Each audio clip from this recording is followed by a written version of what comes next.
think it would be wrong to claim that no cities are building motorways still through their centres. It is happening in many parts of the world, but it is interesting to look at those visionary cities that are starting to look at different ways of doing things. San Francisco is a very good example. 2 of their motorways were damaged in the earthquake in 1989, and the people of San Francisco eventually voted to deconstruct or demolish these motorways and not replace them. So the Embarcadero Freeway, which cut off San Francisco from its traditional pier and coastline and had led to the area becoming somewhat crime-ridden and definitely going downhill economically, the motorway was swept away and a tree-lined boulevard has replaced it with trams, cycle lanes, buses, and a really pleasant environment, and just shows you how turning conventional wisdom on its head by some of these more visionary, smarter cities has led to a much better outcome than we see here in Glasgow, with the prospect of yet another motorway being bulldozed into the centre.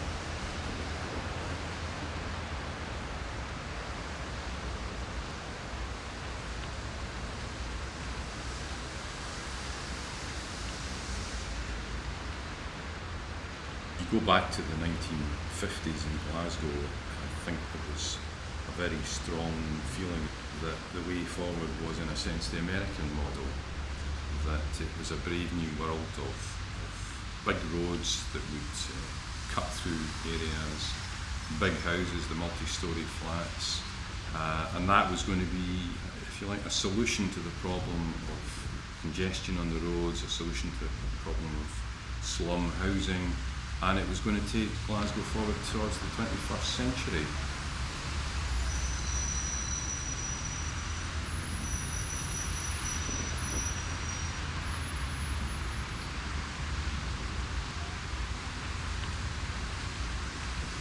Some people would argue that you need to build a big motorway to avoid the congestion in the centre of the city. And in a sense, if you look back in the 1960s, people thought that would be the answer. Genuinely they did. It would relieve congestion on the streets and free up the space for a more pleasant shopping and living environment. But of course the big problem is, as car ownership grows, you simply get more traffic. It's the traffic generation problem. So the motorway fills up, so there's pressure for more motorways, the traffic becomes gridlock, that affects the local economy as well as the environment, it's bad for public health. I think the reality is the more roads you build, the more traffic you get. Put simply, that's really what it comes down to in big cities like Glasgow.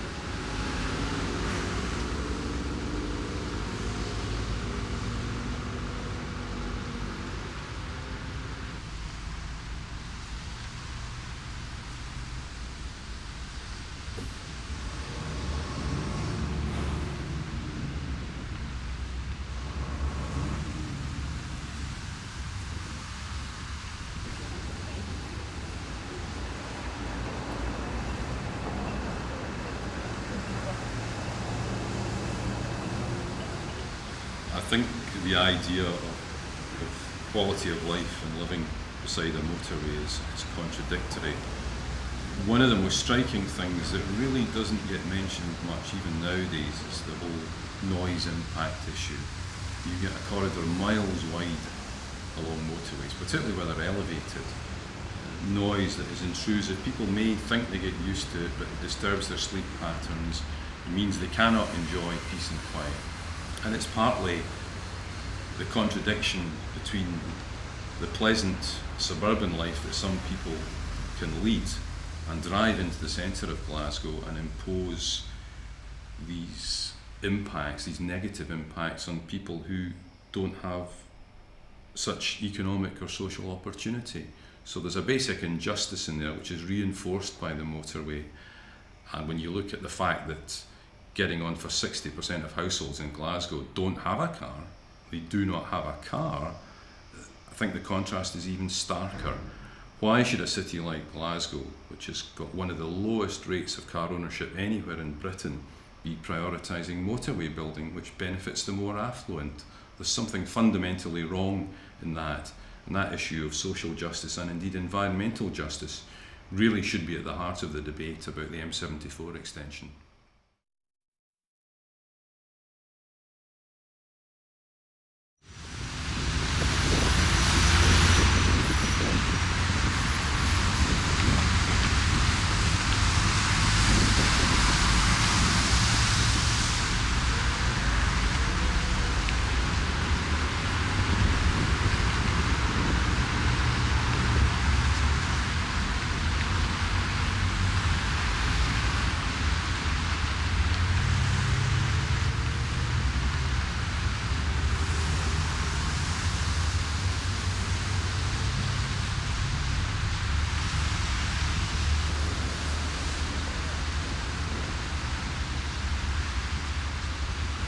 Various incarnations of M74 since it was first planned in the 1950s. What's currently being proposed by the Scottish Executive is a motorway that will go from the east end of Glasgow, near the Tollcross area, traversing Rutherglen and Cambuslang, coming through the Gorbals, Govanhill, Oatlands and Toll, and then at Kingston, where the Kingston Bridge feeds onto the M8. Originally it was proposed to be 8 lanes wide with 2 hard shoulders on either side.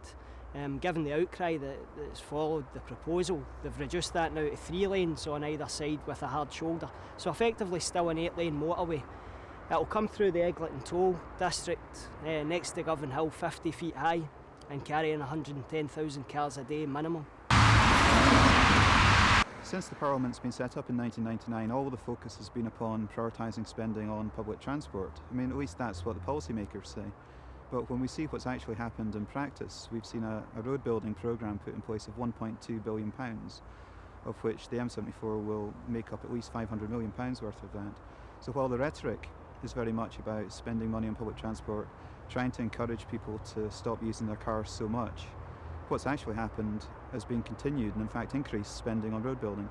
And as we know, this will lead to more traffic and more pollution. It's doing absolutely the opposite of what Scottish Government is actually saying that we should be doing.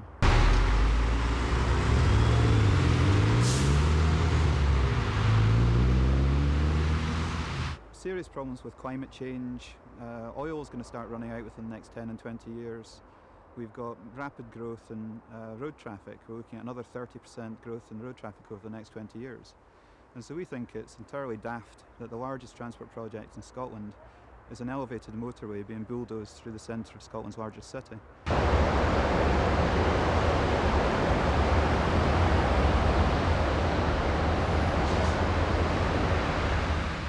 The evidence we have from across Britain and worldwide is that when you build new roads, you generate new traffic. This is a well-observed impact of building new roads. And when you build a new road through a congested urban area like Glasgow, there's absolutely no doubt that this will increase traffic levels in the city.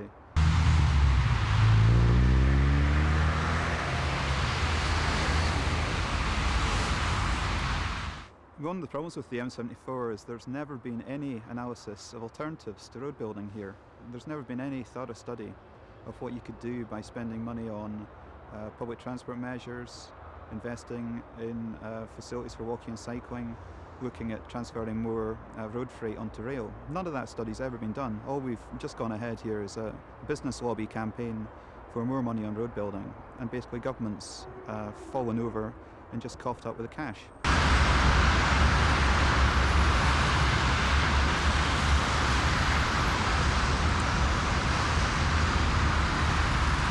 To be honest with you, the number of people that will benefit for this road, you could count them on your fingers in this city.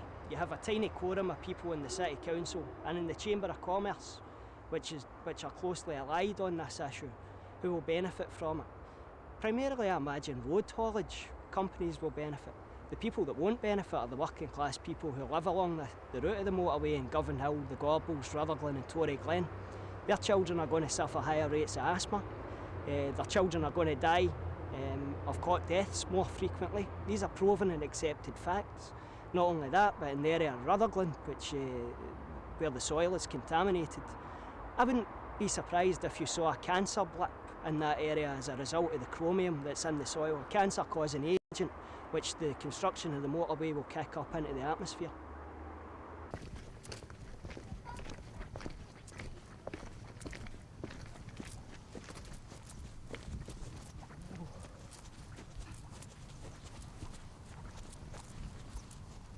This was all fenced off up until a couple of months ago.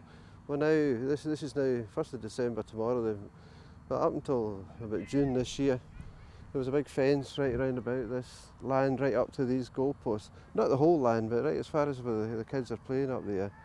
And danger, toxic waste, contaminated land, keep out.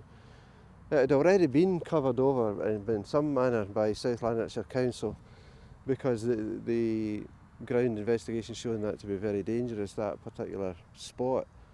As far as I know, in the last week or so, whenever they took the fences down, they just put topsoil on and says, aye, it's okay to play on, which I believe it might be, but it's not okay to build a motorway on.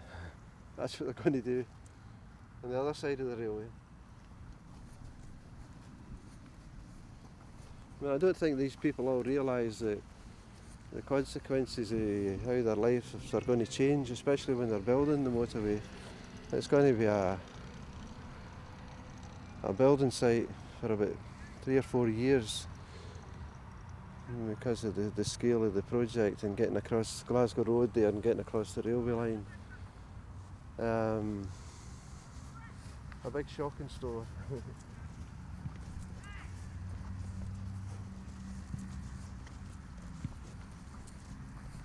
So this is the Glasgow London railway line. You can see the chromium as it seeps out from the embankment there. It's seeping onto the line. That green, grey marking you see on the wall, that's it seeping out of the embankment and coming down.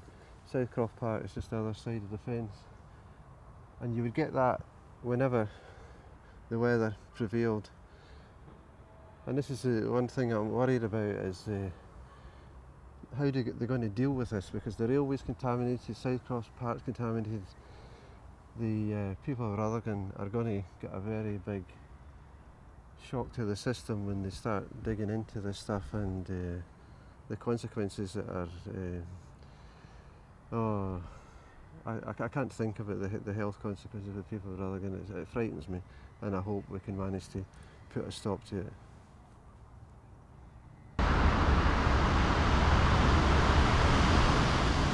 I don't think anybody could argue that the road won't temporarily relieve congestion. Of course it will.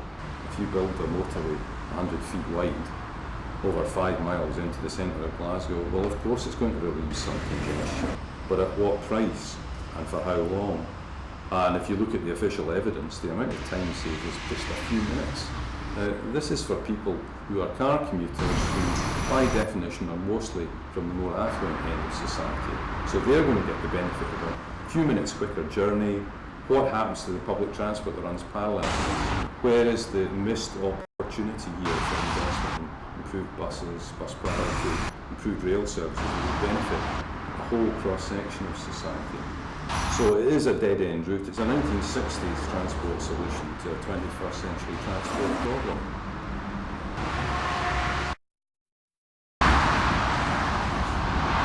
It'll definitely degrade an environment that, has already been degraded in some ways. We're standing just now on a gap site that has been left vacant since the 1960s in anticipation of the building of this road.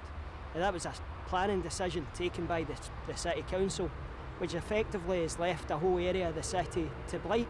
And if you look along the railway, which the M74 will shadow, you can find similar gap sites all the way along, either brownfield sites that used to be industrial units, factories, or the relics of slum clearance in the 1960s.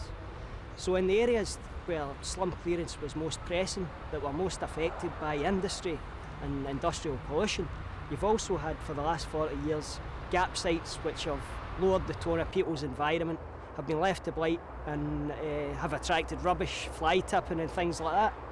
So areas which could have been turned into useful community amenities for the working class people round about them have effectively been a drain on the environment that those communities have had to face.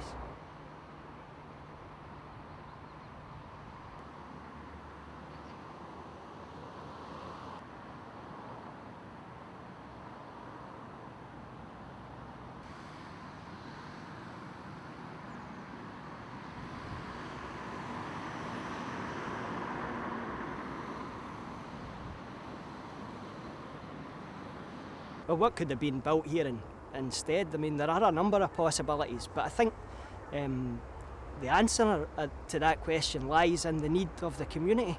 What did the community need at the time of slum clearance, when this area of Devon Street was one of the most densely populated areas in the world? What wasn't needed was a large gap site that would attract fly tipping, which would be left vacant and have no use and be an eyesore for the people living round about it. We could have built a park here that would have been, you know, for people in their 40s now, a place of childhood memories.